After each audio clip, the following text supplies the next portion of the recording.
Now, Australians love their swimming pools, and at more than 1.2 million per capita, we have the highest number in the world. But it's a big investment and one you don't want to jump into without having done all your homework. Spiros Datsakis is the COO of the Swimming Pool and Spa Association and joins us now from the Pool, Spa and Outdoor Living Expo at Rosehill Gardens in Sydney to tell us all you need to know about pools. Spiros, welcome to you. Tell us about that exhibition going on behind you. It looks amazing. Yes, good morning and welcome to the Expo. As you can see behind me, the numbers are starting to pick up, and is it any wonder with the weather? Well, it's amazing to hear those figures, isn't it? What's it, 2.1 million, that a crazy amount of pools and spas that we have in Australia. When people are starting to look to get one in their homes, I'm wondering what advice you can give to people at home watching about potential pool builders and what they really need to know when they're, looking to put a pool in their home. Look, whether you're looking for a pool or spa, the important thing is to speak to an industry expert. Someone who's associated with spas is always at the forefront of someone's mind. They belong to an association, so you know they belong and can confide in a code of ethics.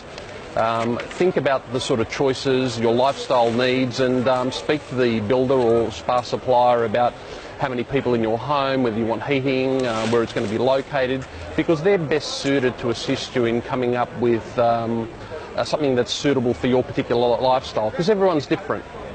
Yeah, Spiros, how do you decide what type of pool best suits you? Well, as a country, our backyards are getting smaller, so it really depends, again, on how many children, how big your backyard is. We can build pools from the very large to whether it be concrete or fiberglass. We also have plunge pools to cater for the smaller blocks, swim spas, pools can be indoor or outdoors. So the choices are endless. There's never been a better time to buy, in particular, or build, simply because the choices and the prices, obviously, and the innovation that comes along at this time.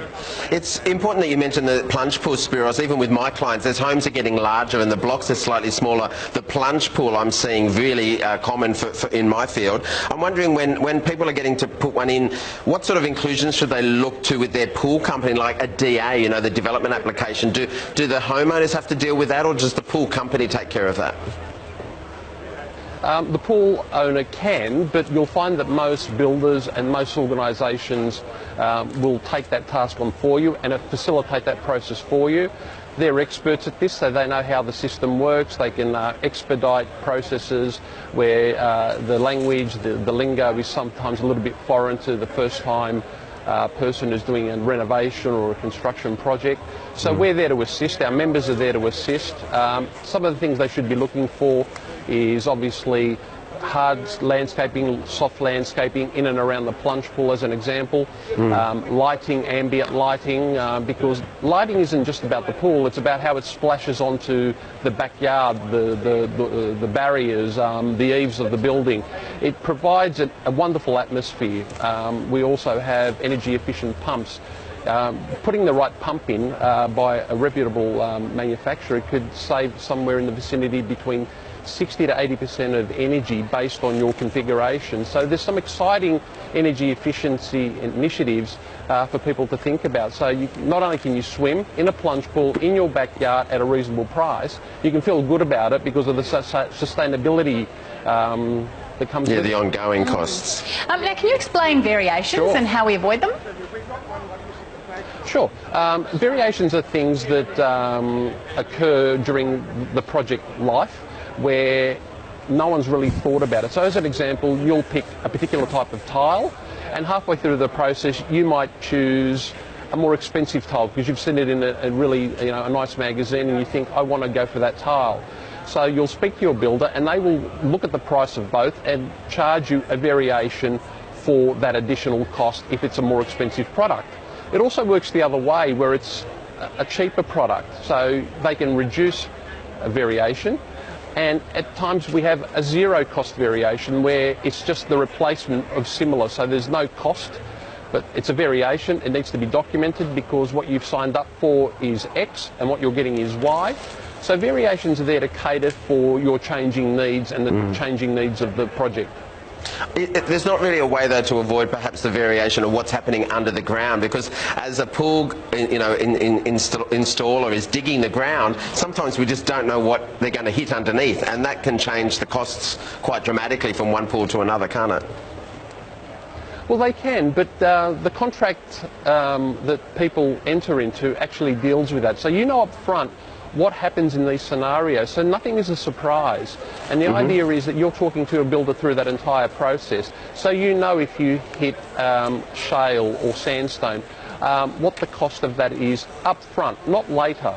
So there's no surprises when you enter into a contract that's bona fide, and all our SPASA members work with SPASA endorsed contracts that have been verified and reviewed and checked by Fair Trading.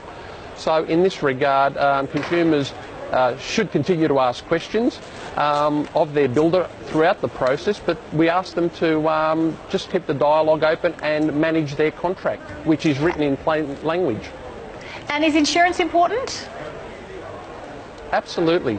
Any work in New South Wales where the cost exceeds $20,000, including labour and parts, needs to have what's called home warranty insurance, otherwise known as home compensation fund.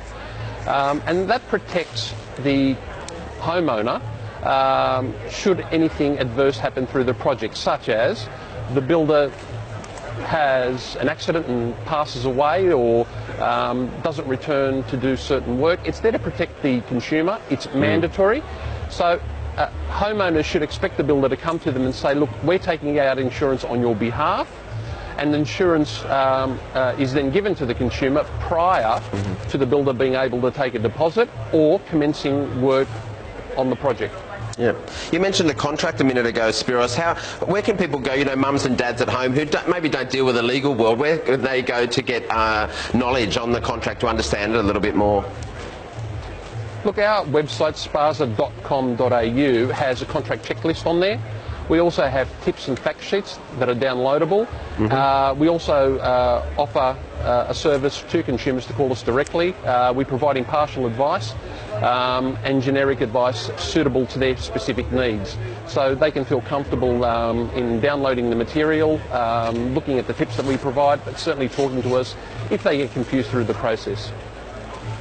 Now, you're going to have a lot there at the show for people to be able to come and see, but I'm wondering about the range of choices that you're going to have to look at. I know, you've got heating and maintenance, but I'm really interested in lighting. I've had clients who put LED lights that the pool changes colour, and then it looks beautiful when it's blue and turquoise, and then it goes to yellow and red, and maybe it looks a bit Stephen King. There's lots of choices to make in what you end up with in your pool.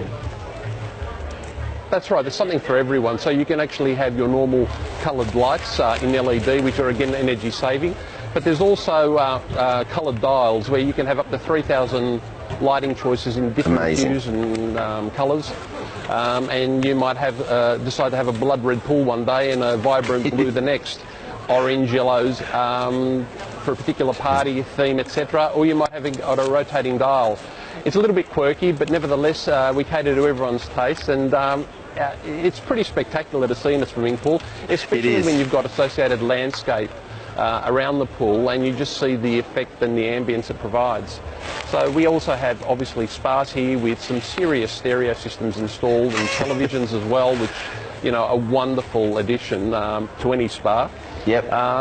There's so much to here. We've got robotic cleaners, we've got suction cleaners, we've got concrete fiberglass pool builders here, we've got modular pool builders here. We've got a whole range of things here for anyone looking to either renovate, install fantastic, or maintain their pool or spa. How much longer is the exhibition on for? It's on for the next 2 days. Fantastic. The weather's spectacular, so it's today and tomorrow, 3rd and 4th of March. We expect approximately 8,000 to 10,000 people to attend. So, these are people that are dedicated in either purchasing, renovating, or and I'm sure they're going to get everything they need by popping down there. Thanks so much for your time this morning, Spiros. Thanks, Spiros. Have fun there in Rosehill. Thank you, guys.